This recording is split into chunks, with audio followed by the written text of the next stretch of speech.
Добрый день, дорогие подписчики и все, кто смотрит мой канал или случайно зашел, чтобы узнать судьбу моей отопительной системы, созданную из печи каменной Бранденбург и щитка. Прошло уже 6 лет после того, как я его построил, 6 лет эксплуатации. И вот что я могу вам сказать и отметить. Ну, конструкция зарекомендовала себя с лучшей стороны. За 6 лет никаких особых, как говорится, происшествий не было. Вот она работает, стоит на месте.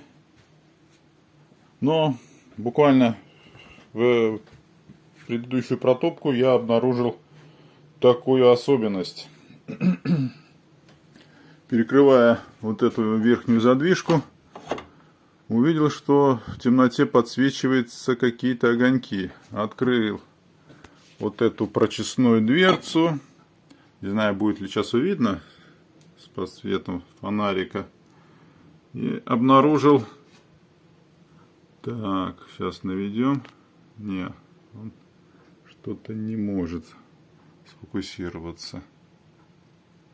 Там горение сажи, что и следовало, в принципе, ожидать, так как за эти 6 лет я никогда не удосужился почистить. Хотя чистить нужно, как говорится, чуть ли не 2 раза в год, ну хотя бы 1 раз в год. Для того, чтобы сажа не возгорелась интенсивно, она здесь горела так, как говорится, легким тлением, отдельными моментами. После того, как я перекрыл прочистную, вроде бы все нормализовалось и потухло. Но горение сажи может привести, как говорится, к серьезному пожару, и поэтому я почищу свою, как говорится, печуру и трубу. Ну, здесь можно посмотреть, сколько накопилось за это время.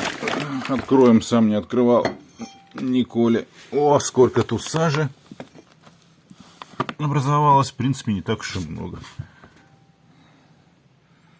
Вот здесь более-менее видно подсветка. Ну и здесь я чистить, наверное, не буду, чтобы грязь не разводить. Но трубу почистить нужно. И для этих целей я хочу применить вот такой оригинальный способ, так как всякие прокупные продаванцы инструментария стоят определенных денег, и эффективность у них, как говорится, если и есть только мало изученная. Вот, кстати, с тыльной стороны можно посмотреть, что у нас здесь кладочка ровненькая. Вот в месте выхода печных газов она немножко имеет цвет такой, как говорится, побежалости. Вот труба как была, так и стоит на месте. При помощи вот такой приспособы попытаемся прочистить трубу. А приспособу буду делать самостоятельно. Вот из чего.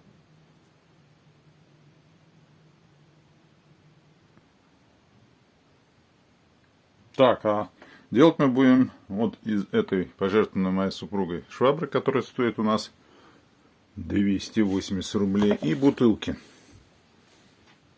пластиковые. Смысл такой, что я возьму вот эти пластиковые прутья, их срежу и попытаюсь сюда вмонтировать их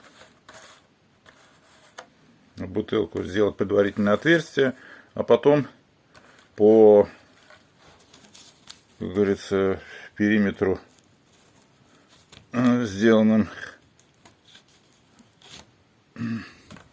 по периметру, когда будут у нас расставлены вот эти щетки, я залью и утяжелю всю бутылку бетоном. Здесь мы сверху сделаем крючочек какой-нибудь приспособы, ну и внизу точно так же. Естественно, донышко мы срежем. Точно так же сделаю какой-нибудь крючочек для того, чтобы можно было в случае того, что бутылка будет не иметь с бетоном достаточного веса, утяжелить, чтобы прочистить трубу. Ну, в следующем фрагменте я уже смонтирую, как говорится, и покажу, что у меня получилось. Вот это уже следующий этап работы. По диагональке насверлили, даже не насверлили, прожгли паяльником отверстие. И туда вставили заготовленные щеточки. Вот они вот здесь вот так видно, как стоят. Ну и все, нужно заполнить все отверстия для того, чтобы получился своеобразный ёршик для прочистной трубы, для прочистки трубы. Практически все уже получилось. Щеточки установлены в отверстие. Вот таким образом. Кончики закреплены проволокой и запаяны. Теперь осталось все это пространство заполнить раствором бетона. Вот здесь на конце крючочек. Сейчас я это сделаю и покажу, что получилось. Причем выступающую часть щеток можно отрегулировать. Либо больше, либо меньше.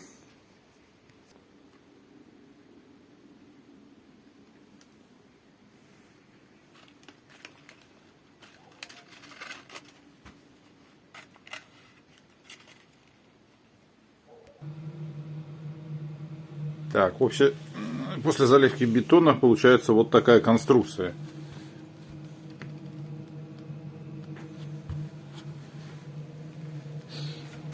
Ну, теперь надо дождаться, чтобы это все высохло, и использовать на деле. Пытаться прочистить трубу.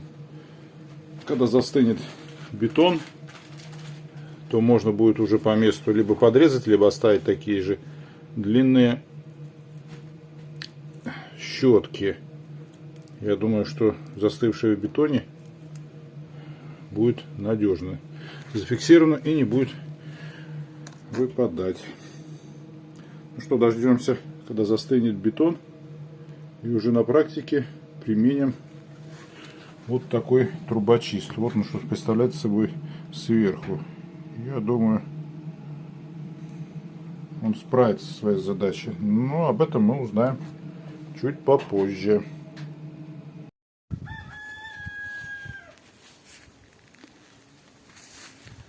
Вот что в итоге получилось. Цемент застыл. Вот такой печной ёршик. Щетки, конечно, очень велики. Будем сейчас применять по месту. И все лишнее отрежем. Он достаточно тяжелый. Цемента здесь, наверное, килограмма 2, а то и 3. В принципе, такой способ подойдет под любой диаметр печи. Каждый может подстроить под тот диаметр, либо кирпичный, либо сэндвич трубы.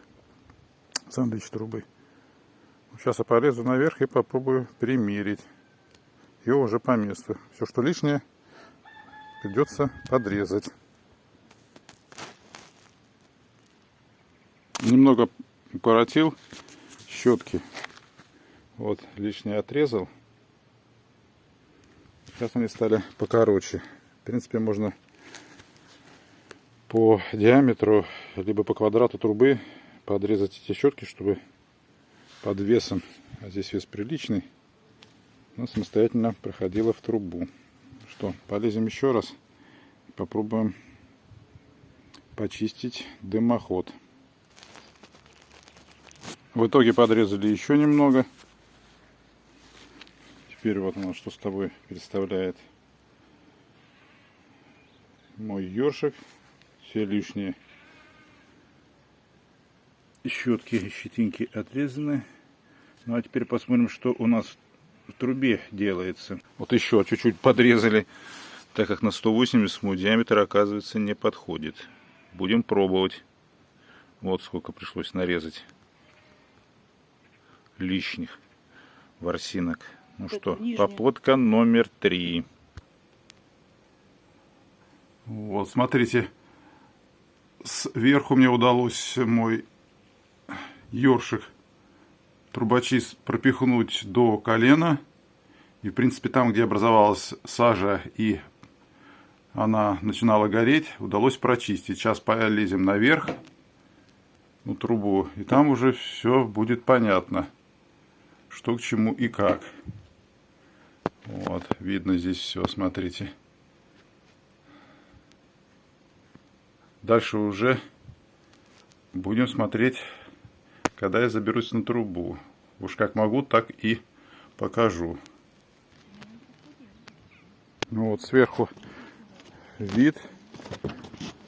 Подстраховался веревкой и еще одной штангой. Вот ее немного видно. Вот что труба собой представляет после 6 лет эксплуатации. Конечно, не круглогодичный, но труба, я считаю, в отличном состоянии. Сажа здесь, судя вот по оголовку, вот, и вся сажа, которая здесь накопилась. Она очень плохо тут видно.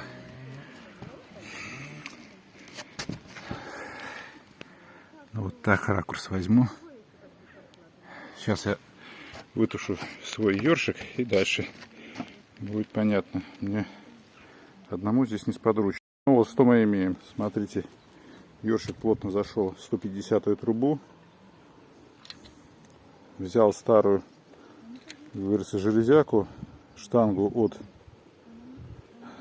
какого карниза, подстраховал еще веревкой. И вот оно удачно все получилось, подрезал по размеру. И таким образом пропихиваем. Один раз, второй раз, и все, труба почищена. Ну, надеюсь, в следующий раз это понадобится тоже через несколько лет. Спасибо всем за внимание, спасибо всем, кто досмотрел этот ролик. На этом желаю всем добра, мира и благополучия. Если интересно, понравилось это видео, ставьте лайк, комментируйте. Может, что-то интересное вы и подскажете в таких случаях. Что мы в этом получили? Все сделали сами. Вот, сэкономили денег. И у нас есть прочистные, как говорится, ёршики на 2 трубы. На 150-ю и на 180-ю. Спасибо. Всего доброго.